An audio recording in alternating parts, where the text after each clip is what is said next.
आज बनाबो dragon milk pudding. तो प्रथमे फ्राई पैन बसिए दिएछि गैसे। एबार फ्राई पैनेर मध्य 1.5 ग्लास मतो दूध निये निয়েছি और दिलाम चीनी। तो दूधटाके बेश किछुक्षण रान्ना करे नेब। दुटो एलाच दिए दिलाम। दुटो एलाच दिए आबारो नाड़ाचाड़ा करे मिशिए निलाम और दूधटा फुटे उठेছে। एबार आमी एर मध्य आगार आगार पाउडार दिए भालो करे मिशिए निलाम। एबार आमी एलाच दुटोके तुले फेले देब और दूधटा भालो करे रान्ना करे निয়েছি। और पुडिंगटा जे पात्रे जमाबो सेई पात्रेर मध्य एबार दूधटा ढेले नेब। पुडिंगटा सेट हওয়ার জন্য একটা সাইডে রেখে দেব। আর আমি একটা ড্রাগন ফল নিয়েছি আর আগে থেকে পরিষ্কার করে ধুয়ে নিয়েছি। ড্রাগন ফলের দুই দিক কেটে ফেলে দিয়ে এবার খোসাটাকে ছাড়িয়ে নেব। খোসাগুলো ফেলবো না, ড্রাগন ফলের এই পুডিংয়ের কাজেই লাগাবো। তো আমি খোসাগুলোকে এবার ছোট ছোট টুকরো করে কেটে নেব।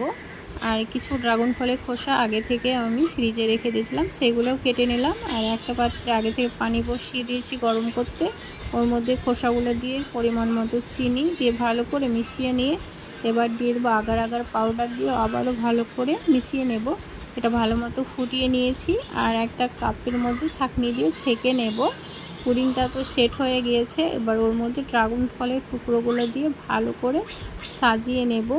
সম্পূর্ণটাই দিয়ে দেব টুকরোগুলা। এবার যে পানিটা রেডি করেছিলাম সেটাই এবার দিয়ে দেবো। দিয়ে পুডিংটা সেট হওয়ার জন্য একটা সাইডে রেখে দেব। আর একটা প্লেটের মধ্যে ঢেলে নিয়েছি। দেখুন কত সুন্দর লাগছে, গোলাপি ওপরটা আর নিচটা হচ্ছে সাদা। এইরকম পুডিং যদি বাচ্চারা পায় খুব আনন্দ করবে আর অনেক মজা করে খাবে। আপনারাও কিন্তু এইভাবে একবার পুডিংটা বানিয়ে দেখতে পারেন। খেতে তো দারুণ হয়, দেখতে তো অপূর্ব লাগছে। ভালো লাগলে like, share, comments and subscribe করতে ভুলবেন না। আর পাশে থাকা বেল বাটনটি অবশ্যই ক্লিক করবেন যাতে পরবর্তী ভিডিওর নোটিফিকেশান পেয়ে যান। সকলে ভালো থাকুন, সুস্থ থাকুন। আল্লাহ হাফেজ।